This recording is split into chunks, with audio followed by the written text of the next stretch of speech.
Hi, my name's Alexis and I'm from Arizona. Shout out to my teens. Hi!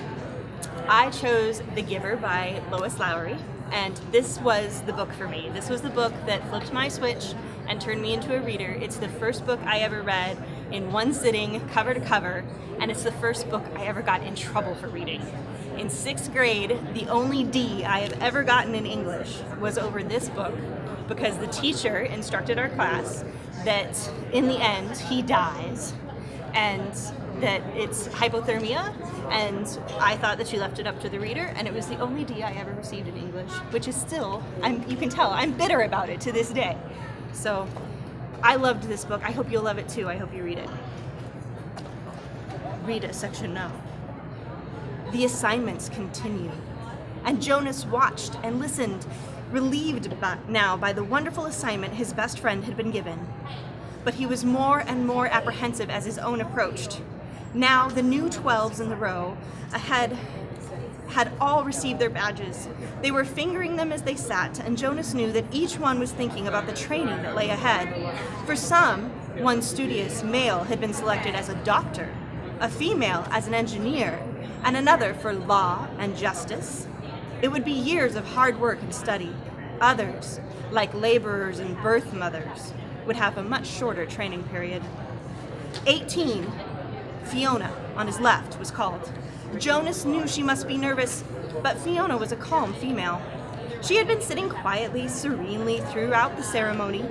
Even the applause, though enthusiastic, seemed serene when Fiona was given the important assignment of caregiver to the old. It was perfect for such a sensitive, gentle girl, and her smile was satisfied and pleased when she took her seat beside him again.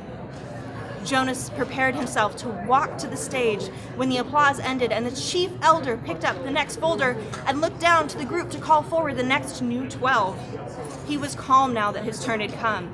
He took a deep breath and smoothed his hair with his hand. 20, he heard a voice say clearly. Pierre!